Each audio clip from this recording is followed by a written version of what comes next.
सबका मालिक एक, फिर क्यों बंटा हुआ संसार है। सबका मालिक एक, फिर क्यों बंटा हुआ संसार है। सच पूछो तो सारी दुनिया अपना ही परिवार है।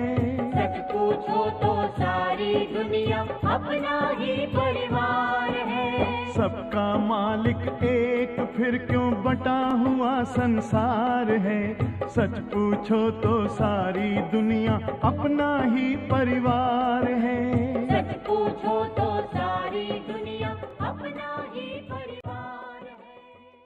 तो जिस तरह एक पक्षी का पिता पक्षी है, पशु का पिता पशु है, मनुष्य का पिता मनुष्य है, तो आत्मा का पिता परमात्मा। आत्मा का स्वरूप कैसा है? आत्मा का स्वरूप कैसा है? ज्योति पुंज। इसीलिए व्यक्ति जब शरीर छोड़ता है तो ज्योत जलाई जाती है।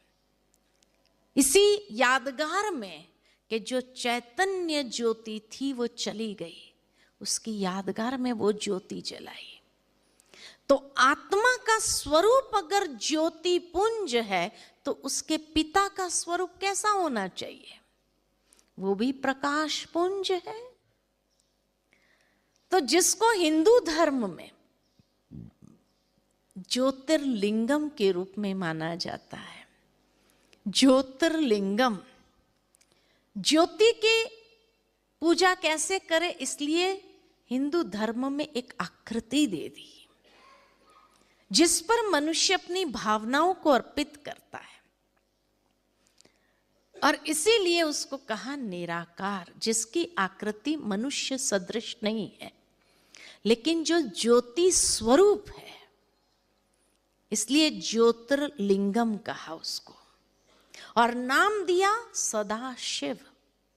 गुणवाचक नाम है, कर्तव्यवाचक। शिव माना जो सदा कल्याण करने वाले, शिव माना परम पवित्र, शिव माना शांति। आज मनुष्य का नाम गुणवाचक नहीं हुए। किसी का नाम होगा शांति भाई, लेकिन जीवन में टेंशन ही टेंशन होगा, शांति नाम की नहीं होगी, है ना। किसी का नाम होगा त्रिभुवन और झोपड़ा भी नहीं है, त्रिभुवन। हाँ, तो मनुष्य का नाम गुणवाचक नहीं है, लेकिन परमात्मा का नाम भी गुणवाचक है।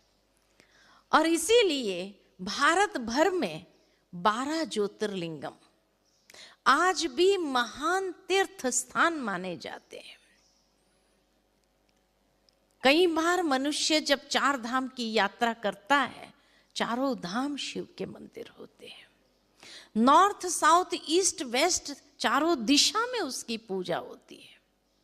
देवताओं की पूजा स्टेट वाइज हो गई है ना। नॉर्थ में जाएंगे श्री राम श्री कृष्ण की पूजा अधिक मिलेगी, लेकिन साउथ में चले जाओ तो श्री वेंकटेश बालाजी की पूजा मिलेगी।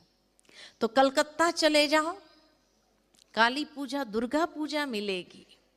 तो गुजरात महाराष्ट्र में जाओ गणेश पूजा मिलेगी। तो तमिलनाडु में जाओ मुर्गन की पूजा, कार्तिकेय की पूजा मिलेगी। तो देवताओं की पूजा स्टेट वाइज हो गई, लेकिन परमात्मा की पूजा सारे भारत भर में है। नॉर्थ में जाओ अमरनाथ के रूप में उसकी पूजा होती है, जो अमर आत्माओं का नाथ है। साउथ में चले जाओ रामेश्वर के रूप में उसकी पूजा होती है, जिसकी पूजा स्वयं श्री राम ने भी की। तो ईस्ट में चले जाओ काशी विश्वनाथ के रूप में मिलेगा, सारे विश्व का नाथ है। और वेस्ट में चले जाओ सोमनाथ के रूप में उसकी पूजा होती है, सोम रस अमृत देने वाला नाथ। भारत से बाहर नेपाल जाओ तो पशुपति नाथ के रूप में उसकी पूजा होती है। भारत के अंदर कोई गांव भी ऐसा नहीं होगा जहां महादेव जी का मंदिर न हो। इसीलिए उसको कहा देवों का भी देव महादेव।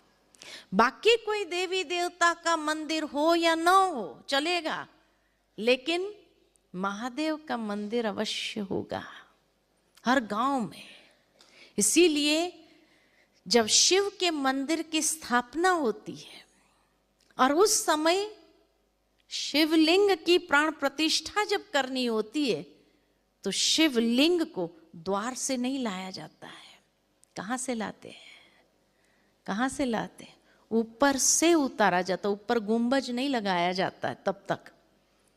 ऊपर से उस प्रतिमा को उतारा जाता है, क्योंकि परमात्मा एक ही है जो इस संसार में अवतरित होते हैं। इसीलिए उसको द्वार से नहीं लाते हैं।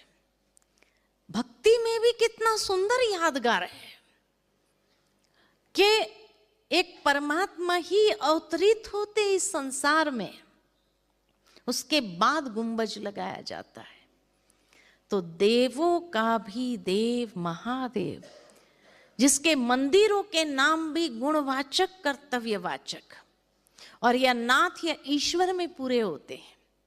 अमरनाथ, बबुलनाथ, भोलेनाथ, सोमनाथ, विश्वनाथ, पशुपतिनाथ या ईश्वर, रामेश्वर, गोपेश्वर, विश्वेश्वर, पापकटेश्वर, महाकालेश्वर, ओमकारेश्वर, सब शिव के मंदिर है ना। महादेव, देवों का भी देव, जिसकी पूजा रामेश्वरम में श्री राम ने भी की, तो उन्हें शिव की पूजा करने की क्या आवश्यकता थी? क्या आवश्यकता थी? क्योंकि स्वयं श्री राम भी बहुत अच्छे से जानते थे कि जिसके सामने मैं युद्ध करने जा रहा हूं, रावण, जिसको अपनी शक्ति पर इतना घमंड है, वो ऐसे ही नहीं कर रहा है घमंड, क्योंकि वो शक्ति स्वयं रावण की भी नहीं है। रावण ने भी वो शक्ति कहां से प्राप्त की थी? शिव भक्त था, इसीलिए उसको भोलेनाथ कहते हैं। रावण ने याद किया तो उसको भी शक्ति दे दी, श्री राम ने याद किया तो उसको भी शक्ति दे दी, है ना। भोलेनाथ जो है, वृंदावन चले जाओ, वहां गोपेश्वर मंदिर मिलेगा, जहां दिखाते कि बचपन से श्री कृष्ण ने गोपों के साथ मिलकर शिव की पूजा की थी। जिन देवियों की पूजा करते हैं वो देवियां कौन है? तो कहते हैं असुर संहारणी शिव शक्तियां, शिव की उत्पन्न की हुई शक्तियां हैं। तो जो देवों का भी देव, देवियों का भी देव, वो है